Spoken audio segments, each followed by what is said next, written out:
Hey everyone, welcome to Ingram Micro ONE. We are on the ground here at the event, on the floor. I'm Daniel Newman, CEO of Futurum. Excited to have this conversation today. We're going to talk a little bit about AI. We're going to talk about a lot more here as well. Excited for this conversation, talk a little bit about the eye and the lens of the CTO, the MSP, and how they're thinking about their business transformation. And for that, I am joined by Dham. Dham, welcome to the show. Good morning. Good to have you here. Happy to be here. Yeah, so let's start. I mean, Ingram is in the middle of its own transformation, right? People that had followed the company for a long time probably knew it best for being one of, if not the enabler, facilitator for all of that infrastructure that is being deployed. Now, that's a hot topic itself today. Yes. But you're becoming so much more, in many ways, becoming a platform company yourself. Kind of interested in your role, you know, how you're thinking about that, you know, the CTO role, the transformation of a big business. Love to start you out, just talk about what you're doing there with Ingram. Yeah. First of all, great to be here. Thank you for the opportunity. Yeah, right after it. You know, when I started at Ingram Micro, this is one of the best opportunity in my lifetime. We don't want to build technology for the sake of building technology. The reason I joined here is to build technology which will bring outcomes. Yep. Not only for Ingram, it's for our partner ecosystem.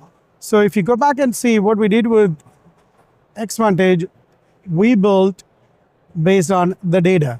The data is the new fabric. We knew this 3 years ago. We took a big bet on AI 3 years ago, build and centralize all our data to a one single data lake. And now our AI factory works based on that data lake. And now we got like 400 AI models and 30 plus patents pending.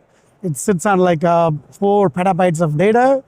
We are able to sit in the middle and understand, not only distribute the data, not only distribute the technologies, we are able to distribute the intelligence to the community. That makes a humongous difference. That's what this Xvantage is all about. You know, I love what you said. You're kind of right in the middle of it all.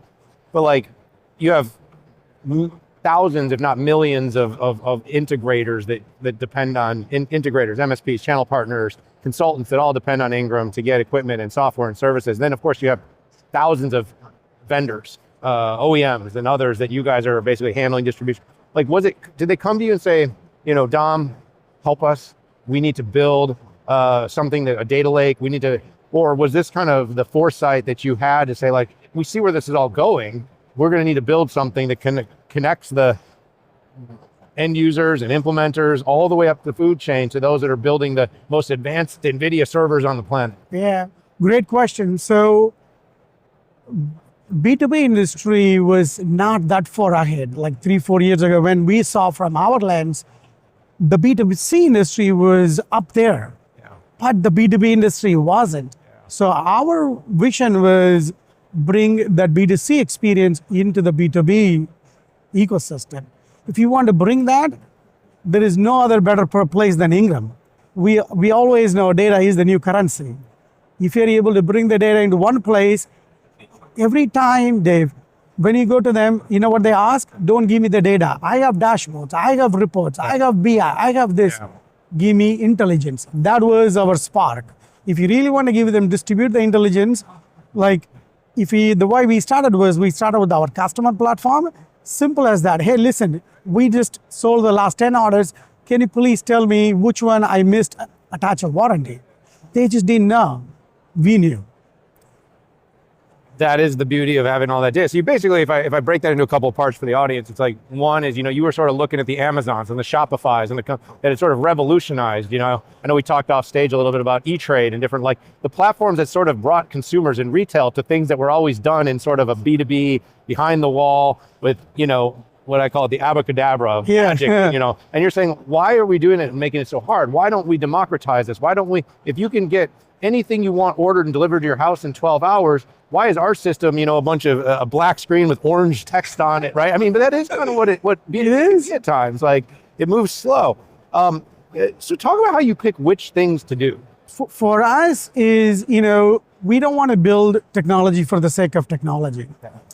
We want to build technology which will bring the outcomes. Yeah. Because, like I said, there is people can build more chatbots, more dashboards, and more technology. No, we are not in that business. Focus is outcomes. Can you remove complexity? Can you remove friction? So if you focus on outcome, and when it comes about prioritization, that becomes our biggest focus. Let's say if you want to save time is the biggest commodity, right? When you talk about outcome, there is like, oh, it's a top line, it's bottom line, but everything starts with time. Where is the bigger place you can save time for your partners? Today, like we build so many things and it's all about saving time. Like, one of the things are like Xvantage integrations. Yeah. Where before the partners used to call us, email us, and the orders used to take hours and days sometimes to get processed. What we said, listen, please come as you are. Don't change your system. The integrations get complicated. You got an Excel sheet with a bunch of information about your transaction, just send it to us. We will process that using AI. We will normalize the data. We will go transact. You don't have to change your system. We just save time for them. And same thing with, PDF to SKUs. There is so many ways where these partners are strong in the way they do stuff. Yeah. Either they're coding, they're ordering, they're invoicing, their subscriptions. Now we made all that so simple for them. Yep. The more you simplify, that's our focus. Because like you said, there is a million things to do. But if you focus on outcome, not just for Ingram, also for your partners, that will distill your priorities straight out. And that somehow has to flow to the MSPs and partners focusing on outcomes for their customers. Because now what you've done is you've taken some of the monotony out, you've taken some of the, the extra layers of work, you've probably enabled some of them to reduce some of the back office overhead and invest more in front office and growth. And like, what are you seeing there? So, outside of just efficiency and uptime, like what are you seeing in terms of your MSPs translating what you're doing in the platform and what are they building for their customers? Yeah.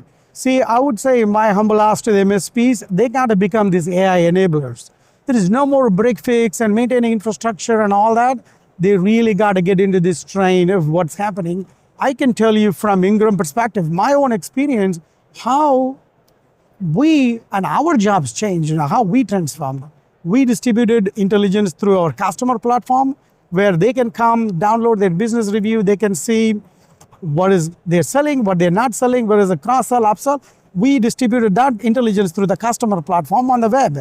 Then we moved on to the next level was, hey, we want to make integration simpler. We use AI and completely made all those autonomous work. We just automated it.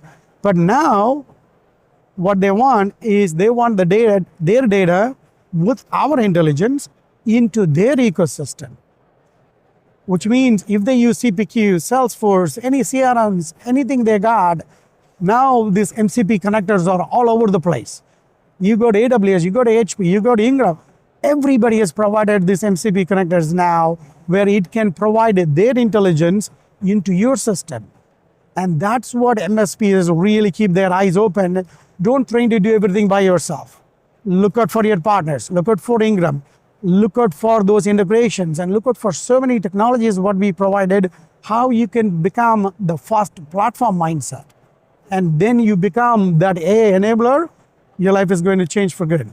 Have you seen any, I know it's early days, but have you seen any anecdotal, have you seen any, with the MSPs you talk to, work with, like really cool implementations, applications, even theoretically that you can show? I'm just kind of curious, like, things that you're seeing them now do with that extra capacity that you're giving them. So where they will go is like going from, what we really want them to make is go from order takers to order makers. Means save time. Don't be in doing this autonomous job of doing stuff which you don't have to do. When we save the time, now they're doing that in the proactive sales, where they're able to go to take care of their end customer. What is their job? Their job is to take care of end customers, not doing this middleman job of just, typing in codes and orders and invoices and splitting. We completely take that. Now we clearly see their teams are able to go back and do a proactive sales with their end customers. So what about the MSPs from all the work you're doing, right? In terms of, building agents, building platforms. Like, you do it at such a big scale. And I think sometimes when you're a smaller company, these MSPs that you work with, some of them are a handful of millions, some of them are hundreds of millions, some of them billion-dollar companies, but compared to your scale, some of them they're all still maybe smaller. Many are still. What are you seeing? What do you think from the experiences of the work you're doing translates? I mean, the things that they can learn from to build in their own businesses? Great question. Automation, I would say that's a common denominator for all of us because they also have their IT ecosystem. So go back and see where you can automate. Yeah. Automate everything possible. And you can take help from like people like Ingram Micro, or like go to AWS or HP or any of these vendors. Say, for example, you take your L1, L2 ticketing system. You don't have to do this with the multiple vendors and multiple ways. Now you can use these agents to harmonize all the data, bring a single pane of glass for your end customer.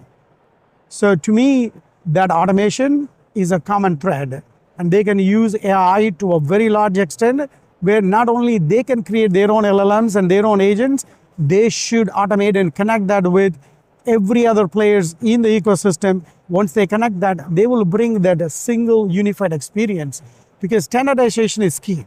You can't let your end customers go to 5 different systems to see 5 different things. That's returns, that's claims, their tickets, their codes, their orders, their invoices. They cannot be in multiple systems. If they can bring all that into a single unified experiences through that automation, that's going to make everybody's life easy. It's funny, I keep thinking about when Sam Altman talked about the one-person billion-dollar company. I mean, there's probably orders of magnitude in between where we are and there, but what you're saying, and what at least we're finding even in our own business, is look, so many of the processes can be done, it's either 10x or 1/10. Like, you either need one, like with automation, and it's kind of the promise that we never had with RPA, right? Like RPA it did some things well, but it was always too fragile is the word I would use. It was just too fragile to scale. And now with automation and agentic, we can do these things. Like much faster, much faster. Like, I built APIs, I built RPAs, I built screen scrapers, I built all kind of technology. I can see it. I can say my job has changed as a chief technology officer in the last 2 years. The way we build platforms, and now we build these agents now, it has become, I can go to market so fast right now with these technologies, either writing code or writing the agents, and they are making things so fast, so good for us.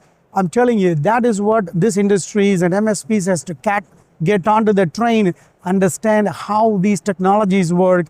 Please lean on your partners. Go look at integration hubs, so many plugins, so much is available for you to take it in and make things easier. That's a great way to maybe sort of end. I want to ask you about just the role of the MSP. Because what I'm hearing from you is you're a believer. You buy into the power of AI as someone who's done development work, not just kind of led technology. You're kind of saying it's making things better.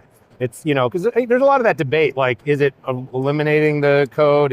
But like for the MSP that is seeing all the power, all the potential, everything that automation, agentic, that AI, that data, and integrations can do, like, how do you recommend that they think about evolving their businesses to make sure that they're going to be successful throughout this transformation? My first ask to them is like, go centralize your data. The technology like AI, it cannot work without the data. If you got multiple sources, your codes, your orders, your invoices, if these are in different systems and places, you are going to have a very hard time harmonizing this data. Start there. Harmonize your data, try to put them in one place, and there is multiple technologies available to make it so easy for you now. Before, like 5 years, 10 years ago, when I was trying to do that, it was a lot harder. Right now, harmonizing all your data in one place, it is going to make it so easy. Then you can plug and play any AI you want. That's a generative AI, or even your AI agents. They can come and consume the data and bring intelligence to you and automate anything what you want. But start thinking about how you can harmonize the data across your systems. That will set you up for a very long time. Sounds like a great way to end this conversation. Dham, what a pleasure. Congratulations on all the progress you're making. Love to keep chatting to you more. Have a great rest of your Ingram Micro ONE event. Thank you, Daniel. And thank you everybody for joining us here on the ground at Ingram Micro ONE here in Washington, D.C. Great conversations. Stick with us here on the channel for more to come.